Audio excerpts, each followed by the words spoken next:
Guys, if you can listen to Mama Africa for just 3 minutes of your time, just 3 minutes as an African, your life will never be the same. The way you think, the way you reason will never be the same. This video is very, very important.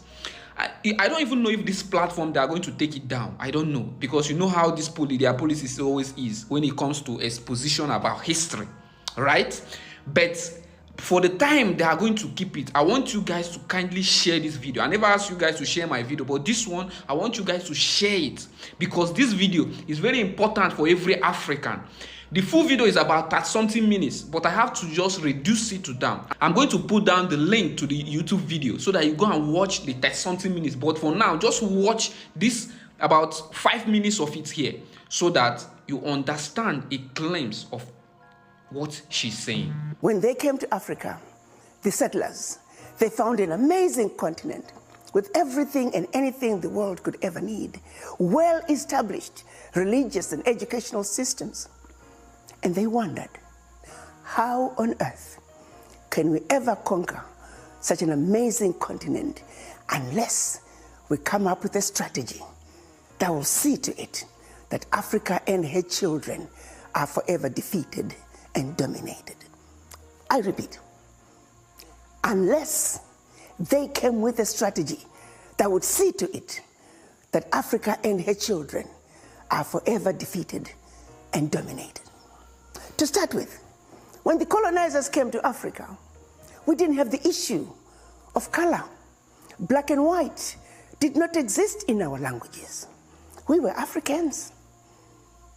The missionaries were sent in with specific instructions to make the Africans believe that everything African was bad and everything European was better and more desirable. They put in motion a process of making us dislike that which was ours and go all out to embrace what the new invader was bringing to our beloved continent. I have to give it to them. They did a very good job at doing that. They hit us where it hurt the most, the mind. The missionaries taught us about white angels. The missionaries taught us about the devil who was black. The missionaries are white, like the angels. And that when we go to church, we must worship the white angels. And definitely want nothing to do with the black devil who looks like us. That's true. Subliminal messaging. Subliminal messaging. That's where we began the self-hate, the mistrust of each other, the lack of appreciation, an idea that is coming from your brother, an idea that is coming from your sister, because we are taught to dislike anything to do with us.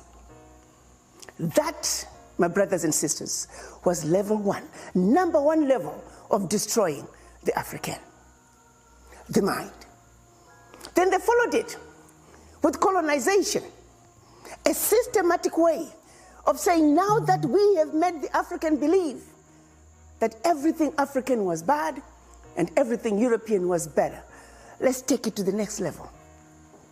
So it is that they met in Berlin and decided to chop up our country, our continent rather.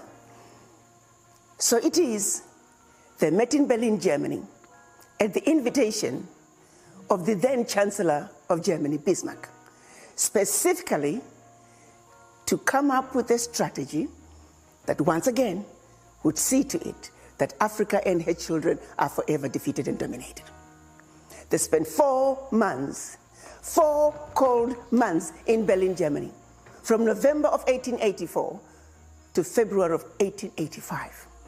And by the time they were done, our Africa had been chopped up into the tiny little countries that we see today. Countries that were intentionally divided in such a way that individually they will never survive. That individually they are easy to exploit. The whole purpose was to see to it that they can continue to exploit the rich natural resources that we were endowed with in our beloved continent. A united Africa is an Africa that is difficult to exploit. An Africa that speaks with one voice is an Africa that is difficult to exploit. So it is what they came up with Their strategy of 1884 during the Berlin Conference is what gave us the Africa that we have today. An Africa that has countries like Benin, countries like Togo, countries like Central African Republic, Niger.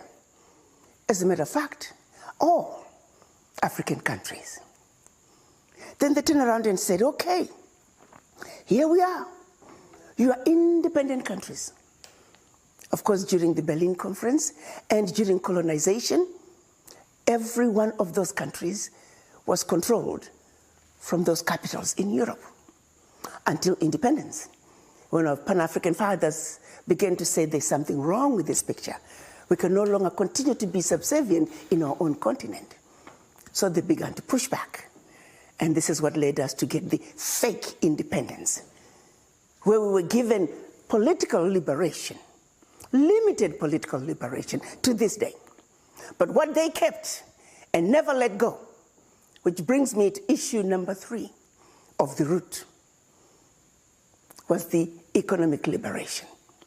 You see, you got to understand that when we were under colonization, the companies that ran the economies of all African countries were companies that belonged to the colonizer.